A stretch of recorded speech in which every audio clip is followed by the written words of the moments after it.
Oh, I got a lot emptier in here.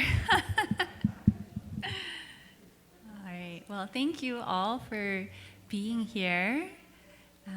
Isn't it crazy that it's December today? Every Sunday when we're preparing for our messages, we make a new folder that we put our notes and our PowerPoints as we prepare for service. And I had to make a new folder today. It's December 1st. And I was like, how is this possible? I felt like we were just starting 2024, and here we are almost at the end of it already. But it's a great time to talk about the fruits of the Spirit, because as we finish up fall and head into the winter, it's a time when maybe for me, things don't slow down so much. They kind of snowball to the end of the year. But in some ways, especially if you're a person who works outside, things start to slow down towards the end of the year, right? All the planting is finished, all the watering and the weeding and the fertilizing is finished, and the harvesting is finished. And we think about the fruits of the seeds that we have sown, and what are the results of the efforts that we have made throughout the year. And so with that also comes the fruits of the Spirit. And this idea comes from Galatians, and we're in the middle of our sermon series. The fruit of the Spirit is love, joy, peace, forbearance, kindness, goodness, faithfulness, gentleness, and self-control. Against such things there is no law. And so these are those fruits. And today I'm going to be focusing on kindness and goodness. And one of the reasons we're talking about this as fruits of the Spirit is that, I think everybody experiences these things at some point in their life, just as part of living. Just like, when you have a child, you tend to love that child. Or if you were to come across a kitten or a puppy, there's like a natural gentleness, right, that comes when you're in that circumstance. Or if you are volunteering, then almost naturally, the kindness part of ourselves comes out. But these are more circumstantial events that lead us to a particular feeling or emotion or action. But what we're talking about in the sermon series is not necessarily the circumstantial experiences of love, joy, peace, patience, but more that because of our relationship with our Heavenly Parent, because of our relationship with God, and the instilling of faith into our life, that there's an automatic response to life that includes these things. It's a part of who we are in our relationship to God. So today, first I want to talk about kindness.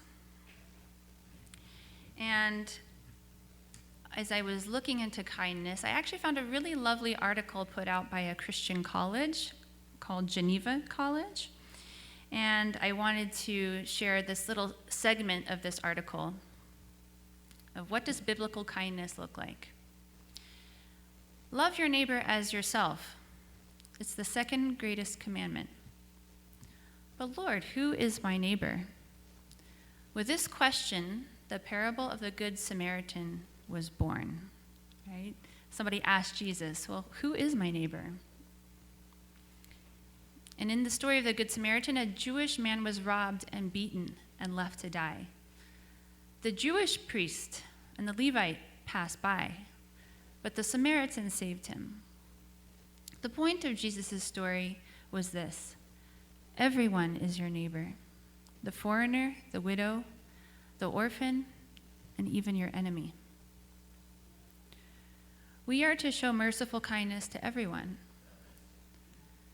The Lord watches over the sojourners. He upholds the widow and the fatherless. Love your enemies. Do good to them that hate you.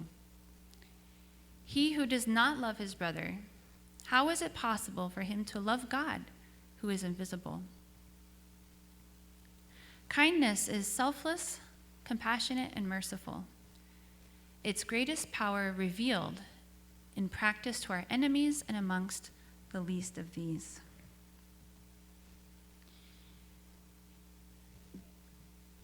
So what I get from this is the circumstances that lead us to kindness are ones where it feels most natural, or it's easy to be kind, right? If I see a small child trip and fall at the park, it's easy for me to be, oh, let me help you up. Poor thing, you know. But with the real test of, is it really part of us? Is it really in my soul? Is it really because of my relationship with God is tested when we're faced with situations where maybe it's not so easy for us to feel kind. Right? Its greatest power is revealed and practiced to our enemies and amongst the least of these. I found this quote from True Father that emphasizes this.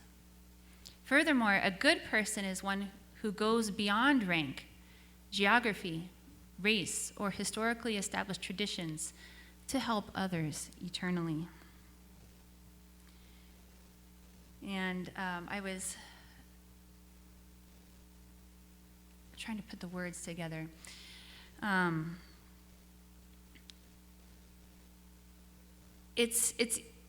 feel like it's also easy to be kind when you know that there's going to be a return, right? Sometimes it's easy to, even without even recognizing it, sometimes we're motivated by helping somebody who might be in a position of power or influence. Oh, let me help you, because we know that they have the power to help us back. Or the person who's easy to love, because we automatically feel warm, fuzzy feelings when we help them.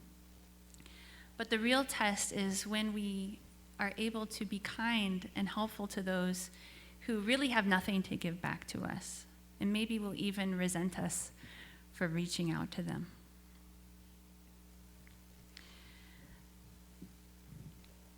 And where does it really come from, these fruits of the Spirit? Right? Let me go back real quick. Love, joy, peace, patience, kindness, goodness, faithfulness, gentleness, and self-control. These are originally the characteristics of God. So when we want to know what are the true meanings of these words, we have to go to the source of these traits. Right? What does God's love look like? What does God's patience look like? And what does God's kindness and goodness look like? And even more so, to go to God's representatives. There's so many amazing examples of what Jesus' kindness looked like and what our true parents' kindness looked like. You know, I was thinking about Jesus, and he only spent 3 years in ministry. But they were really intense. Once he started speaking, he couldn't get a moment to himself. Right? There was throngs of people following him and begging for his attention and looking for a miracle. Jesus must have been exhausted, and yet when he was with the people, he gave his whole heart and attention to these people.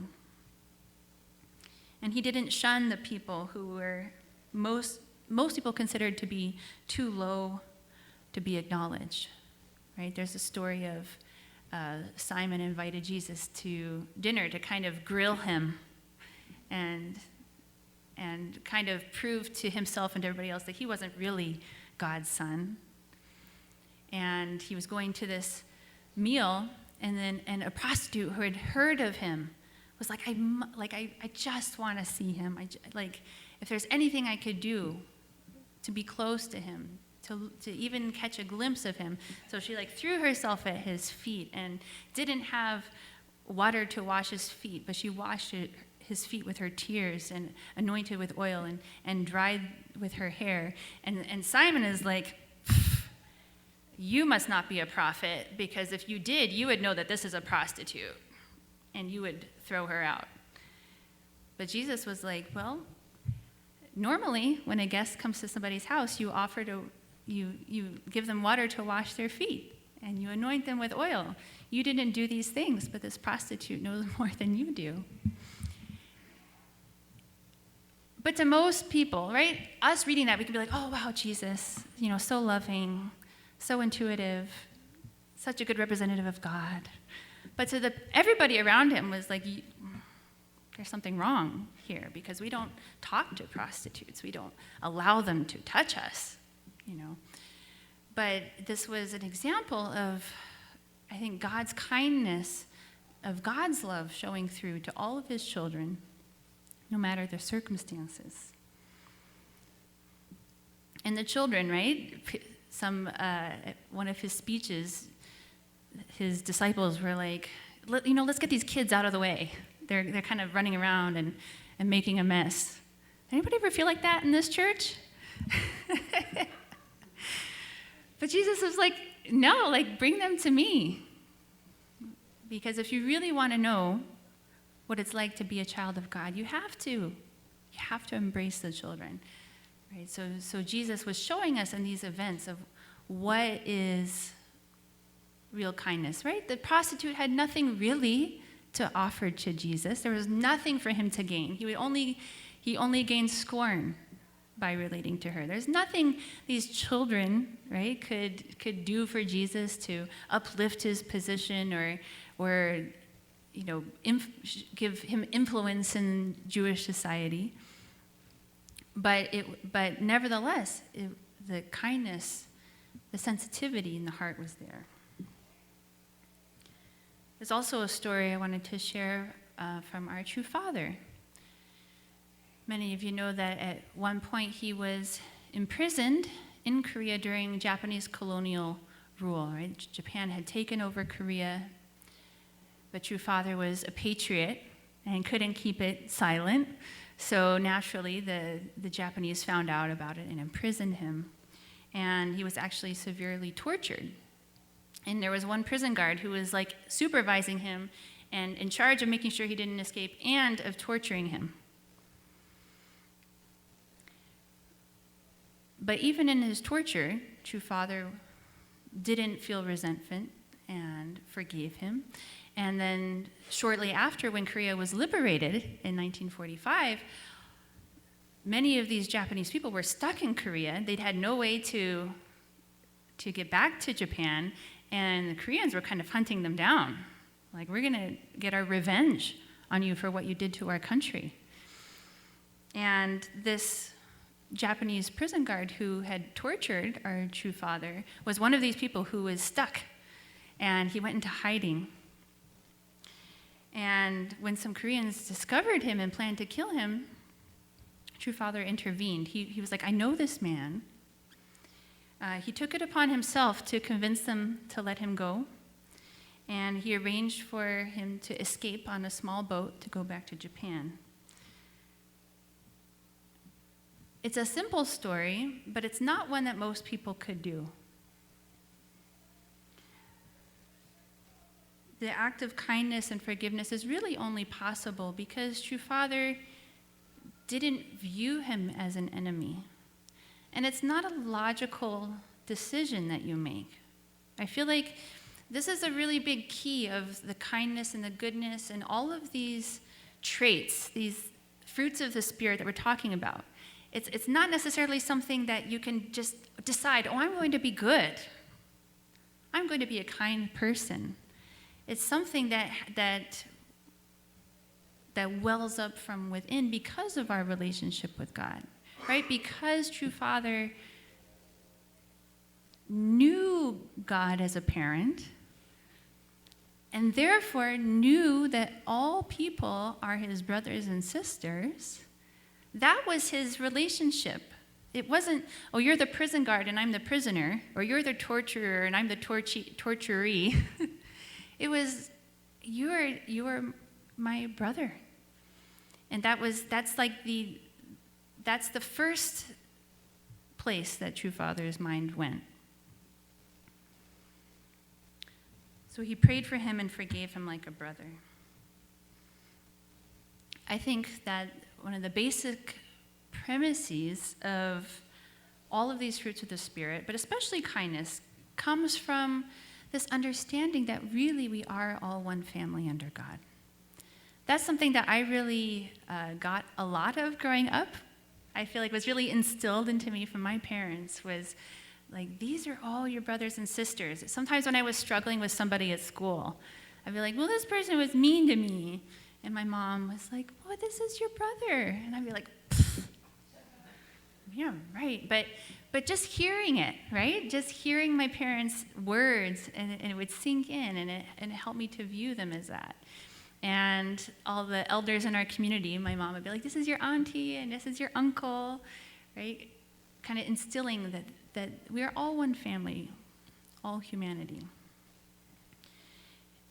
And that when that becomes our understanding of our relationships with each other, kindness comes a lot more naturally. Here's a quote from our true mother. True parents' guiding life philosophy is live for the sake of others. Wherever I may go, I practice living for the sake of others. I always try to love people more than their own parents or siblings do. People tend to keep the best things for themselves and give things of lesser value to others. A world where everyone gives their best things to others is a world of joy.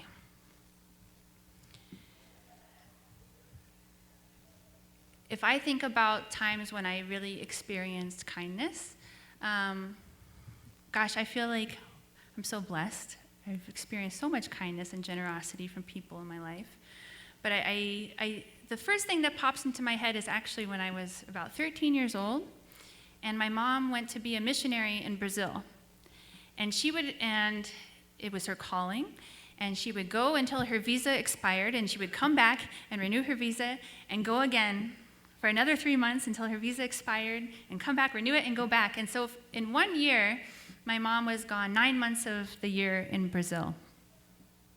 And I grew up in the Bible Belt, rural southeast Missouri. And so a lot of very strong Christians, and a lot of them just didn't really understand what was going on with my family. They could understand the concept of missionaries, but they couldn't really understand our church and our missionaries and why my mom would be gone for 9 months out of a year. And so I think a lot of people were just kind of confused and like, okay. But I had a couple of people in my life at that time who they themselves are very strong Christians and also didn't really understand anything about my faith or my church, but they were living that Christian heart, right, of the Good Samaritan. Like, this is a child who's missing her mom, and she needs extra love and care. So I had my bus driver, and I love my bus driver. I still think of her with so much fondness. She was such a fun person. And I tell you, riding a public bus in school is typically not what you think of as an enjoyable experience. And I still had the kids who, I would never want to see them again. They were really annoying. But my bus driver was amazing. And especially during the time when my mom was in Brazil, normally I would sit all the way at the back of the bus. But when my mom was gone, I'd come and I'd sit right behind her, the very front seat right behind her, and I'd just talk with her. And I had a long bus drive. I lived a long way away from school. So I had 30 minutes at least every day. And I'd just sit right behind her, and I'd tell her what was going on in my life, and she'd ask me questions and ask me if I'd talked to my mom recently. And she kind of became just my surrogate mom, just somebody that I could talk to. And then I also had another lady, she was actually a caretaker for somebody in my school who had gotten paralyzed, and so she would go to each class with him and write things for him. But she kind of became a mom of our whole grade. And knowing that my mom was out of town, she would often, check on me, see how I was doing. Her husband owned a sailboat, And she invited me to go sailing with them once. It was a big endeavor. It was like the lake is like an hour away. I had to drive there. But she got her husband all, on board. I'm sure it wasn't his thrilling idea to take a 13-year-old girl out sailing on a lake.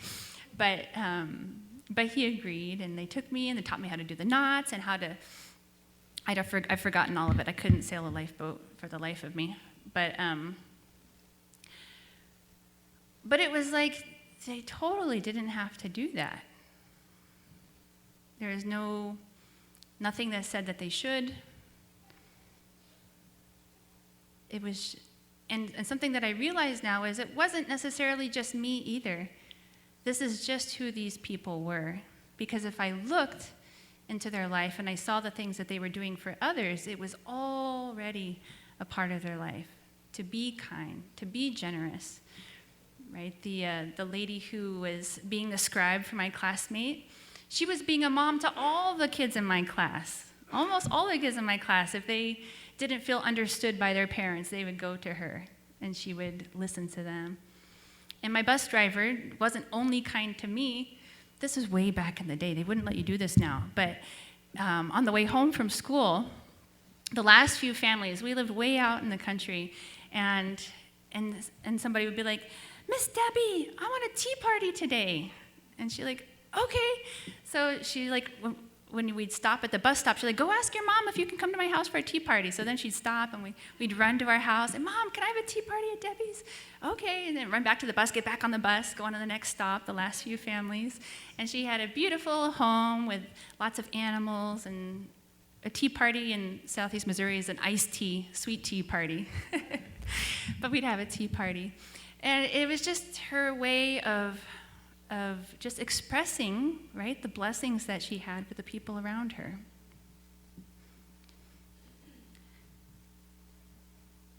But it's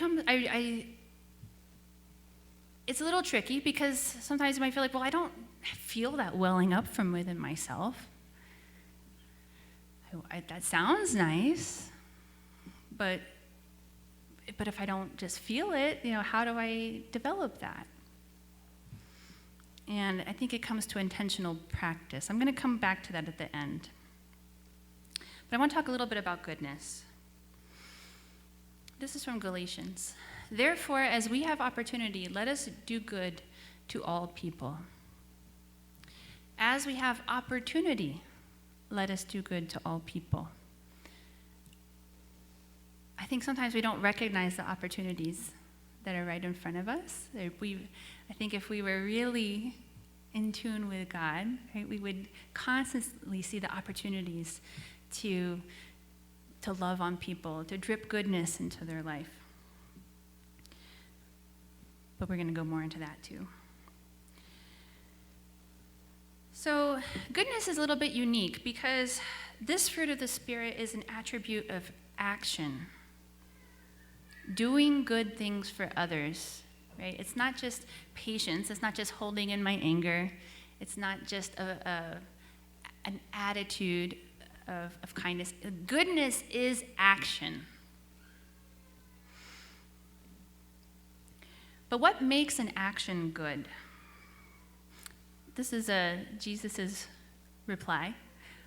"Why do you ask me about what is good?" Jesus replied. "There is only one who is good. If you want to enter life, keep the commandments." And so Jesus is saying, we got to go to the source. Right? If you want to know what is good, we have to go to God. Our understanding of goodness must originate from God and should reflect God's goodness. And something that we understand from our true parents and from the divine principle is that an act is determined to be good based on its motivation, and if it reflects God's heart and motivation. So here's two quotes, and I found this to be interesting that they're almost identical, one from True Father and one from True Mother. "What is the standard of good and evil? Evil is giving for the sake of making a profit. Goodness is about giving and forgetting about it." So I find this interesting because You can give, and it can still be an evil action. Goodness is more about the motivation with which we do something than the action itself. And here's True Mothers. Evil is acting for selfish gain, whereas goodness is to serve others and let go of the memory of having done so.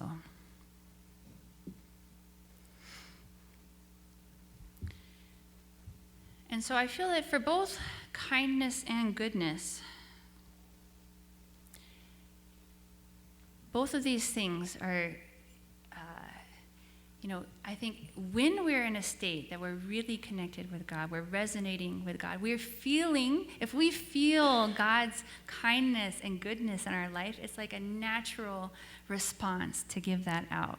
But sometimes we're not quite there. Sometimes it's a little hard to feel God's goodness in my life. Sometimes it's hard to feel all the blessings that God has for me. So if that's the case, all hope is not lost, but it does require practice and intention. With practice and intention, it's like we open the door a little bit. Sometimes it's hard to feel that God is here, but in our intentional practice and acts, it's like we open the door to recognize God's love and goodness and kindness in our life, and then we can open the door a little bit more.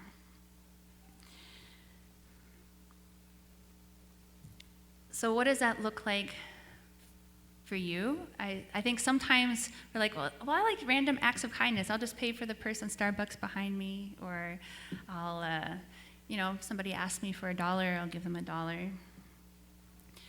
But sometimes those opportunities don't just show up, and we need to plan out how we can be kind.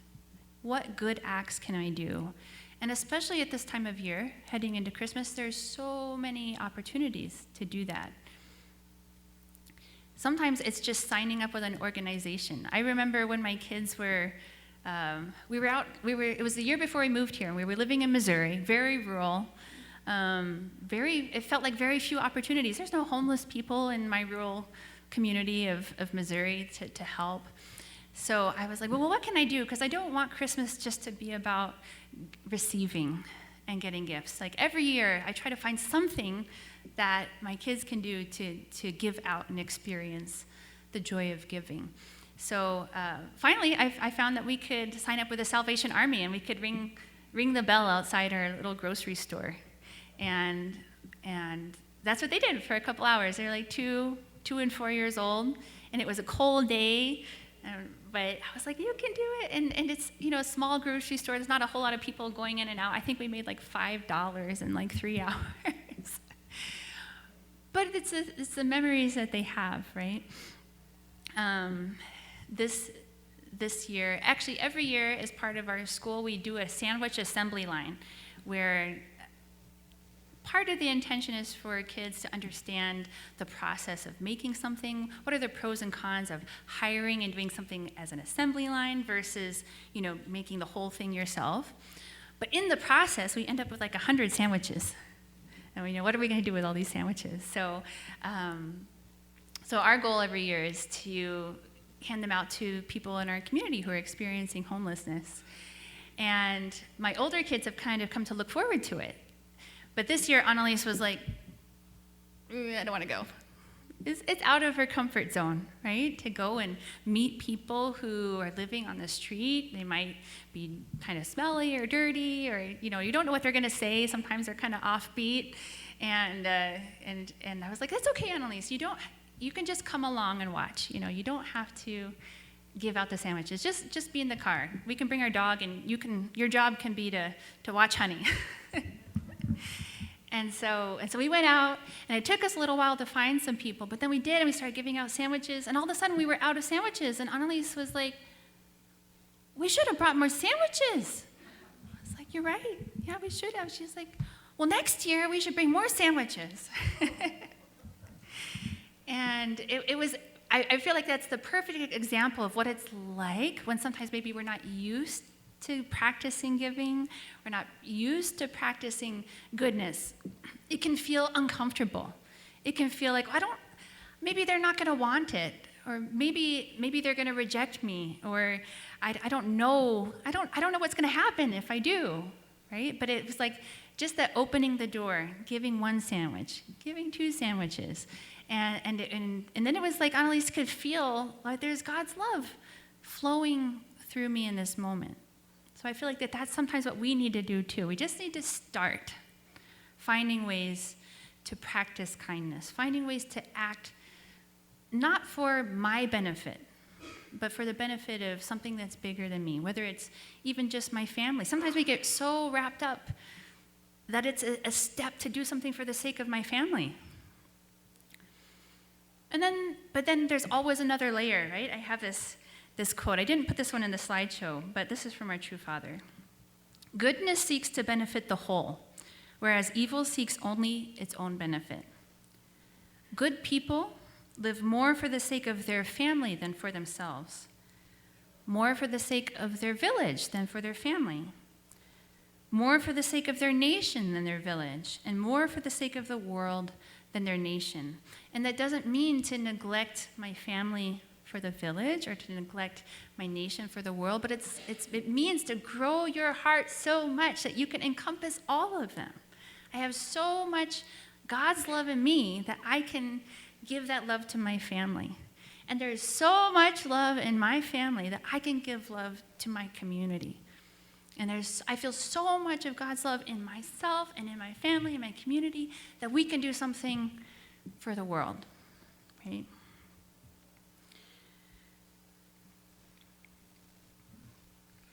But I also feel like a good way to look at this is how you do anything is how you do everything. Because we don't always know when this opportunity, right? In Galatians it says, therefore, as we have opportunity, let us do good to all people. But we don't always know when those opportunities are going to come along. God might call us to do something really big. But if it's not part of my practice, if it's not part of my being, I might miss that opportunity. So when I see people walking in the park and I see them pick up a piece of trash and put it in the trash can, I'm like, oh, that person is primed, right? They're already thinking about the community. So when God presents it with an opportunity to do something big, I think that person's going to be ready for it. So let's we don't have control over the timing in our life and the circumstances in our life, or when God might call us to do something big.